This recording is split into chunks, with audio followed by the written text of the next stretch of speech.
विमान के पास ध्रुवदेव आ पहुँचे हैं। मृत्युदेव ने सिर झुका लिया है।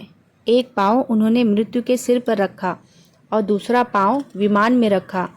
ध्रुवजी ने स्थूल और सूक्ष्म दोनों शरीर छोड़ दिए हैं। तेजोमय दिव्य स्वरूप धारण कर लिया है।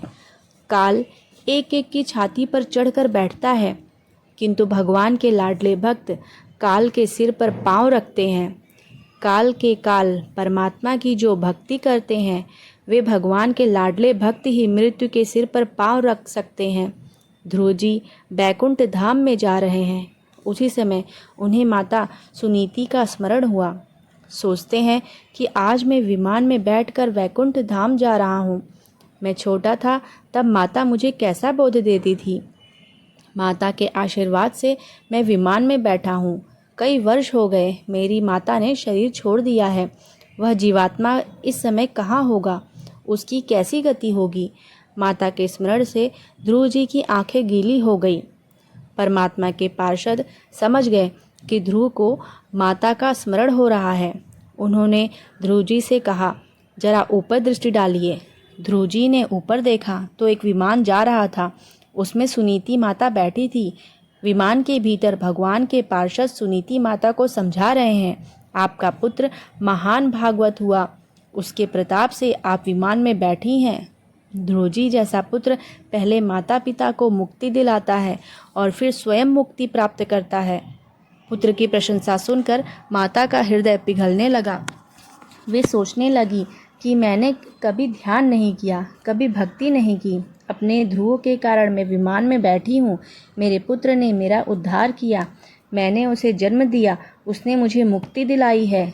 जन्म मरण के त्रास से मुझे छुड़ाया है। वह मुझे प्रभु के धाम में ले जा रहा है। सुनीति ने पूछा, मेरे पुत्र की आप प्रशंसा कर रहे हैं, पर मेरा पुत्र ध्रुव कहाँ है? अपने पुत्र को मैं एक बार देखना चाहती हूँ। पार्षदों ने कहा, माता आप नीचे दृष्टि डालिए।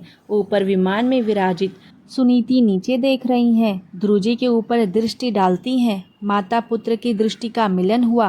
ध्रुव जी को माता के दर्शन हुए। सिर झुकाया, माता ने दोनों हाथ ऊंचे किए हैं। बेटा जय जयकार होगा, सूर्य चंद्र रहेंगे तब तक लोग तुम्हारी कथा करेंगे।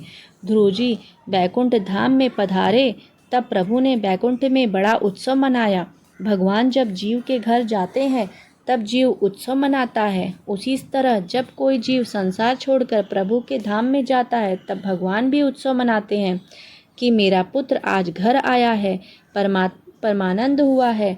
सभी प्रसन्न हुए हैं। जब नारद जी ने सुना कि मेरा शिष्य मृत्यु के सर पर पांव रखकर विमान में बैठकर वैकुंठ में पहुंच गया है, तब वे भी खुश हुए, पर उनको थोड़ा बुरा भी लगा। नारद जी ने सुना कि मेरा शिष्य विमान में बैठकर वैकुंठ पहुंच गया और गुरु तो अभी भटक ही रहे हैं, मेरे लिए विमान भी नहीं आता है। नारद जी ने सोचा कि मैं कथाएं तो बहुत सी की है, पर ध्रुव जैसी भक्ति नहीं की है।